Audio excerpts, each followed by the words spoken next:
आप कहते हैं कि हम टेंशन में हैं महाराज जी, बड़ी टेंशन है, टेंशन भी है, और आप कहते हैं कि हमारी गाड़ी भगवान चला रहे हैं, हमें भगवान पे भरोसा है। या तो भरोसा होगा या तो चिंता होगी, दोनों एक साथ कभी नहीं हो सकते, है ना। गाल भी फूल जाए, ठहाका भी लग जाए, दोनों एक साथ नहीं हो सकते। या तो टेंशन है, आपको टेंशन है तो भरोसा नहीं है, और भरोसा होगा तो फिर चिंता नहीं होगी। आप लोग क्यों नहीं भगवान पे भरोसा करते, क्यों नहीं भगवान पे विश्वास करते? महाभारत के युद्ध से क्यों नहीं सीखते? जैसे अर्जुन ने अपनी गाड़ी भगवान को सौंप दी, क्यों ना आप लोग भी अपने जीवन की गाड़ी भगवान को सौंप कर निश्चिंत हो जाओ, जो करेंगे भगवान करेंगे। मारने वाला है भगवान, बचाने वाला है भगवान। मारेगा भी वही, बचाएगा भी वही, भूखा भी वही रखेगा और पेट भर खवाएगा भी वही। तो जब सब उसी को करना है तो फिर आप चिंता किस बात की करते हैं? अच्छा ये बताओ, आपका सोचा कुछ होता है? आपका सोचा होता है क्या? आपने सोच लिया कि ऐसा हो जाए तो हो जाएगा क्या? जब आपका सोचा कुछ नहीं होता, आपका चाहा कुछ नहीं होता, तो हम कहते हैं आप सोचो ही क्यों? क्यों सोचना है? सब भगवान कर रहे हैं, उन्हीं को करने दीजिए, हम तो देखो निमित्त मात्र हैं। बार बार मैं इन शब्दों को दोहराता हूं ताकि आपको किसी भी प्रकार से समझ में ये बातें आ जाएं। हमारी सफलता के जिम्मेदार कौन है? भगवान चाह रहे हैं कि आप जीत जाएं, इसलिए जीत गए। यदि आप हार गए हैं, असफल हैं, तो ये सोचो कि ये भी ईश्वर की मर्जी है। उसकी मर्जी में यदि चलो वो मुझे असफल ही रखना चाहता तो मैं उसकी मर्जी में खुश रहूं। जैसे भगवान रखें, जैसे रखें राम जी, रहना चाहिए, और सीताराम सीताराम कहना चाहिए। हर हाल में खुश रहने की आदत बनाओ, टेंशन मुक्त रहो, चिंता मुक्त रहो, जो करेंगे भगवान अच्छा करेंगे। एक पिता को चिंता होती है, महाराज मेरी बेटी सयानी हो गई है, बताओ मैं शादी करूं, लड़का ही नहीं मिल रहा है, महाराज जी बड़ी टेंशन है, बेटी का विवाह कैसे होगा? भाई लड़का देखो तो मन लगा के, कर्म तुम करो मन लगा के, चिंता ना करो, जब समय होगा अपने आप हो जाएगी। तुम कर्म करते रहो लेकिन चिंता ना करो। आप लोग चिंता करने लग जाते हैं। भैया को जगाइयो जरा। चिंता नहीं, चिंतन करना है। क्या करना है? क्या करना है मेरी मां? चिंतन। जो करने वाले हैं वो कौन है करने वाला? पितामह भीष्म ने प्रतिज्ञा ले ली, कल के युद्ध में पांडवों को मार डालूंगा। ये प्रतिज्ञा किसने ली थी महाभारत में? भीष्म पितामह ने। द्रौपदी दौड़ी दौड़ी रात्रि के 11 बजे आई, अरे कन्हैया सुन रहे हो, मेरे पतियों को मारने की प्रतिज्ञा पितामह ने ली है, बताइए मैं क्या करूं? भगवान बोले तू जान, तेरे पति जाने मैं क्या करूं, मैं तो युद्ध लड़ ही नहीं रहा हूं। द्रौपदी बोली मेरे पतियों की, पितामह की प्रतिज्ञा कभी अधूरी नहीं होती, पितामह सदा अपनी प्रतिज्ञा को पूरी करते हैं। हे दीन बंधु, हे दीनानाथ, हे नंद नंदन, हे श्याम सुंदर, मेरे पतियों की रक्षा कीजिए। भगवान बोले चलो अर्जुन से बात करते हैं। अर्जुन के पास गए तो अर्जुन बढ़िया खर्राटे दे के सो रहे थे, खर्राटे मार रहे थे, बढ़िया गहरी नींद में सो रहे थे अर्जुन। भगवान ने जगाया, अर्जुन जागो। अर्जुन ने कहा क्या हुआ, क्यों जगा रहे हो आधी रात को? भगवान ने कहा कल के युद्ध में पितामह ने प्रतिज्ञा ली है, कल तुम्हें मरना होगा, पांडवों को मारने की प्रतिज्ञा पितामह ने ली, कोई योजना बनाओ, रणनीति बनाओ, कल का युद्ध कैसे करोगे? तुम सो रहे हो। अर्जुन ने कहा कन्हैया सोने दो, आप भी सो जाओ मेरे पास, यहीं सो जाओ। भगवान बोले क्यों, तुम्हें नींद आ रही है? कल के युद्ध में, कल निर्णायक युद्ध होने वाला है। पितामह भीष्म की प्रतिज्ञा कभी झूठी नहीं होती। अपने बचाव की कोई प्लानिंग क्यों नहीं करते? अर्जुन ने मुस्कुराते हुए कहा, कन्हैया, जिसके रक्षक आप हो उस व्यक्ति को चिंता करने की क्या जरूरत है? हम तो निश्चिंत सो रहे हैं, आपके भरोसे सो रहे हैं। हम तो आपके भरोसे सो रहे हैं कि हमारे रक्षक तो भगवान श्री कृष्ण हैं। आपके होते हुए पितामह हमें मार डालेंगे क्या? ये अर्जुन का क्या था? ये अर्जुन का क्या था? देखो, जहां विश्वास पुष्ट है, जहां विश्वास अधिक है, क्या वहां चिंता है? और जहां चिंता है मतलब वहां विश्वास। तो आप में से कितने लोगों को भगवान पर विश्वास है? यदि है तो फिर अब ये बताओ कि आप में से चिंता किस किस को है? मेरी मां, चिंता नहीं, सौंप दो, अब सौंप दिया इस जीवन का सब भार तुम्हारे हाथों में है। जीत तुम्हारे हाथों में है, हार तुम्हारे। कर्म करना हमारा काम है, कर्म करना हमारा काम। कर्म हम करें, उसका परिणाम क्या होगा ईश्वर जानते हैं। इसलिए निश्चिंत हो जाओ भगवान के भरोसे। टेंशन नहीं, चिंता, खुश रहा करो, प्रसन्न रहा करो। ये सोचकर कि ये आज बताओ सूर्य भगवान आए, किसकी मर्जी से आए, आपकी या मेरी? बोलो मेरी मां। आज रात होगी किसकी मर्जी से? ईश्वर की। ये सृष्टि चल रही है किसकी मर्जी से? हम लोग लड़कपन से जवान हो गए, जवान से बुढ़े हो गए, किसकी मर्जी से आप बदल रहे हैं? आप क्यों नहीं, कल पैदा हुआ बच्चा आज ही जवान क्यों नहीं हो गया? उसे जवान होने में क्यों 20-25 साल लगते हैं? तुम्हारे हाथ में सब कुछ है तो तुम पैदा होते ही जवान हो जाओ ना। क्यों? तुम्हारा कुछ भी नहीं है। तुम्हारी ग्रोथ जो दिन दिन होती है वो तुम्हारी मर्जी से नहीं होती, ईश्वर की मर्जी से होती है। इसलिए सब ईश्वर के अधीन है। भगवान का चिंतन करना सीखो, भगवान पर विश्वास करना सीखो, भगवान के चरणों में आत्मसमर्पण करना सीखो। जब आप समर्पण कर देंगे तो आपकी गाड़ी भगवान ही चलाएंगे, उनके भरोसे खुश रहा करो बस। हम लोग अहंकार कर लेते हैं, जरा सा कमाने लग गए, जरा सा पैसा कमाने लग गए, हम कमा रहे हैं, हम पैसे वाले हैं, हम ये हैं वो हैं। अहंकार तो देखो आदमी का, आजकल का आदमी ना ऐसे चलता कैसे, ऐसे ऐसे अकड़ देखो जरा, ऐसे चलता है जैसे ये राजा हो, सब इसके गुलाम हैं। आप लोगों के पास कितना पैसा है? 10 लाख, 20 लाख, 1 करोड़, 10 करोड़, 50 करोड़, 1 अरब, 10 अरब, 100 अरब, कितना? जितना बोल रहे हैं इसी के अंदर होगा जो भी होगा।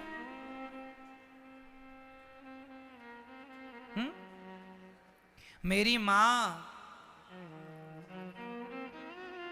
रावण कितना धनवान था, उसके धन की कोई सीमा नहीं थी। सोने की लंका थी, सोने चांदी हीरे मोती के खजाने भर रखे थे। इतना बड़ा आदमी था रावण। पूछो जरा कहां गई तुम्हारी वो लंका? रावण भैया कहां गई तुम्हारी वो शान? कहां गई तुम्हारी वो अकड़? कहां गया तुम्हारा वो अहंकार? अहंकार रावण जैसों का ना टिका मेरी मां। जिनकी लंका सोने की थी तो हमारा और आपका अहंकार टिक जाएगा मैया? बोलो मेरी मां। इसलिए अहंकार ना हो। किस बात का अहंकार? आप लोगों को अहंकार है या नहीं?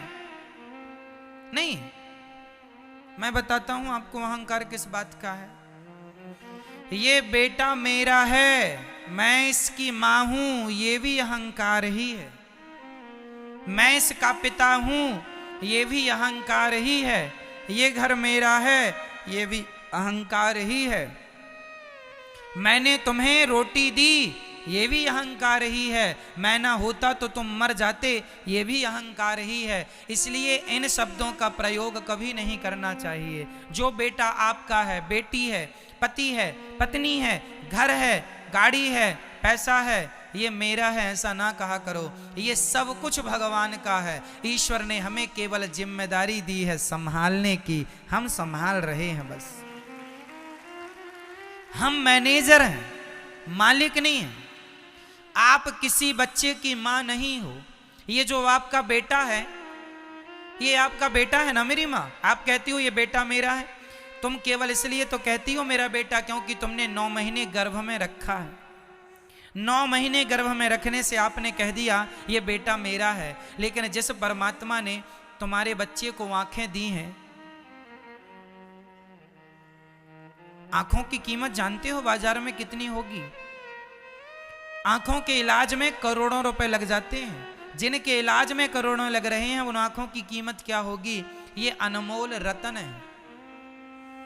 परमात्मा ने आंखें दी, परमात्मा ने सुनने को कान दिया, परमात्मा ने चलने को पांव दिया, परमात्मा ने खाने को बोलने को मुंह दिया, सब ईश्वर ने दिया। तुमने तो केवल 9 महीने पेट में रखा, तो पेट में रखे हो इसका इतना अहंकार कि ये मेरा बेटा है।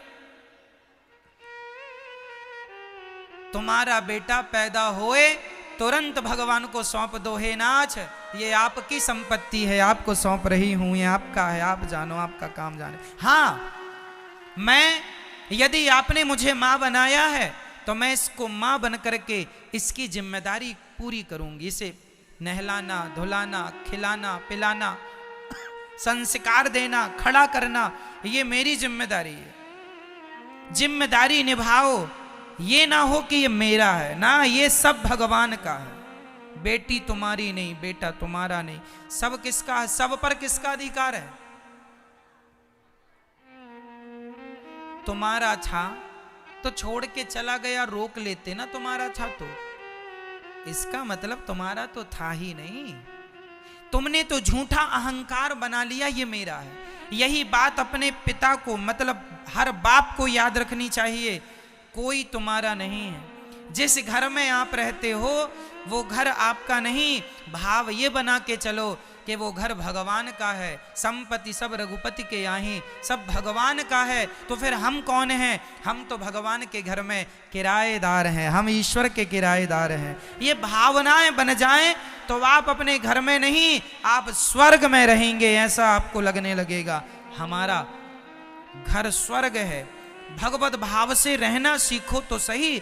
आजकल आदमी, अच्छा ये बताओ, बैंक का मैनेजर जो होता है, बैंक में यदि 1000 करोड़ रुपए रखा है तो बताइए क्या वो पैसा बैंक, क्या वो पैसा मैनेजर का है? बोलो मेरी मां। नहीं, वो पैसा मैनेजर का नहीं है, पर देख रेख किसकी है? देख रेख मैनेजर की है। हिसाब किताब करेगा कौन? मैनेजर। देख रेख मैनेजर की है। मैनेजर बैंक में मैनेजमेंट के लिए होता है। मैनेजर मालिक नहीं है, मालिक तो गवर्नमेंट है बैंक की। मैनेजर केवल वो मैनेजर लाखों लेता है, लाखों देता है, लेकिन लाखों लेने में और लाखों देने में उसका कुछ भी नहीं। क्यों जी? सही है। वो एक मैनेजमेंट के लिए है, उसका नहीं है, पर काम वही करता है। उसी प्रकार तुम्हारे घर में जो तुम्हारा बेटा, बेटी, पति, पत्नी, घर द्वार, फैक्ट्री, मकान, दुकान जो है, सब कुछ भगवान का है। पर तुम मैनेजर बनके तुम मैनेजमेंट करो, तुम संभालो, जिम्मेदारी तुम निभाओ। जैसे बैंक का मैनेजर बैंक को संभालता है, लेकिन वो ये नहीं कहता कि ये बैंक मेरी है, वो ये नहीं कहता कि ये बैंक। उसी तरह आप ये ना कहो कि ये पत्नी, ये पति, ये परिवार मेरा है, ये कहो कि ये सब भगवान का है। संभालना आपको ही है, पर अहंकार रहित होकर, अहंकार से मुक्त होकर संभालना है। ये संपत्ति सब रघुपति के यहाँ, सब कुछ किसका है? अरे और तो सब ठीक है, पति पत्नी बेटा बेटी, ये शरीर भी तुम्हारी प्रॉपर्टी नहीं है। आज हमारी एक किडनी कितने की होगी बाजार में बताओ? यदि आप अपनी किडनी बेचेंगी मेरी मां, कम से कम 50 लाख रुपए में बिक जाएगी। हाँ या ना? हाँ या ना? आपकी एक किडनी 50 लाख में बिक सकती है, तो दोनों 1 करोड़ की हो गई। चलो आपकी एक आंख यदि आप बेचना चाहें तो कितने की बिकेगी? बोलो मेरी मां, आपकी एक आंख की कीमत क्या है जरा बताओ मुझे। कम से कम 1 करोड़ मिल जाएंगे आपको एक आंख के। 2 आंख मतलब 2 करोड़। ऐसे शरीर के सारे पार्ट्स आप बेचने लग जाएंगे तो आप करोड़पति बन जाएंगे पल भर में। तो ये जो करोड़ों की प्रॉपर्टी है आपकी, शरीर रूपी प्रॉपर्टी, सच्ची बताना क्या ये प्रॉपर्टी भी आपकी है? नहीं, शरीर हमारा धन है, लेकिन ये मेरा नहीं है। अपने आप को सदा सबसे अलग रखना, हम बिल्कुल अहंकार शून्य हो। हमें कैसा होना है मेरी मां? अहंकार, जोर से बोलो मेरी मां, अहंकार, अहंकार शून्य, अहंकार रहित होना है। रही बात हमारी कि हम कौन हैं, तो हमारी असलियत लोग नहीं जानते। आप लोग अपनी असलियत नहीं जानते।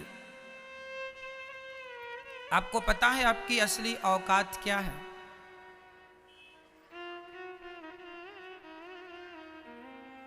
नहीं पता? हमारी असली औकात क्या है? छोटे मुंह बड़ी बातें हैं, बुरा ना मानना मेरी बातों का, लेकिन मैं आपको आपकी औकात दिखाऊंगा। हम सबकी असली औकात क्या है? जो हम लोग बड़ी बड़ी बातें करते हैं, बड़ी बड़ी गाड़ियों में, बड़े बड़े महंगे महंगे गद्दों में लोग सोते हैं, बड़े बड़े बंगलों में लोग रहते हैं। ठीक है, आप बड़े बंगले में, बड़ी गाड़ी में, बड़े आलीशान जिंदगी जी रहे हैं, लेकिन कब तक? एक दिन आपको इन बंगलों से, इन गाड़ियों से उतरकर एक दिन अंत में एक लकड़ी की सैया पर सोना पड़ेगा। लकड़ी का बिस्तर होगा जिसे चिता कहते हैं। सही कह रहा हूं क्या मैं? हम लोग, सब लोग, चाहे अमीर हो चाहे गरीब हो, एक दिन हमारा अंतिम बिस्तर कौन है? बोलो मेरी मां, हम सबका आखिरी बिस्तर क्या है? चिता। एक दिन हम चिता पर जाएंगे और हमारे अपने आग लगाएंगे और हम धू धू करके जल जाएंगे, और जलने के बाद रह जाएगी तो केवल राख रह जाएगी, आपकी और हमारी। कहां चला गया तुम्हारा वो अहंकार? कहां गया तुम्हारा वो घमंड? मेरी गाड़ी, मेरा बंगला, मुझे जानता नहीं मैं कौन हूं? जानता हूं साहब, आज नहीं कल मुट्ठी भर राख बन जाओगे, फूंक मारने से उड़ जाओगे। ये आपकी और हमारी अंतिम औकात यही है कि हम मुट्ठी भर राख हैं, फूंक मारने से उड़ जाएंगे। आज कर लो तुम बड़ी बड़ी बातें, कर लो खूब घमंड, मैं ये हूं, मैं वो हूं, मुझे नहीं जानते, मेरी पहचान ऊपर तक है, ऐसा लोग कहते हैं। ठीक है साहब, बना लो पहचान ऊपर तक, वो सारे ऊपर वाले हवा में उड़ रहे हैं राख बन के।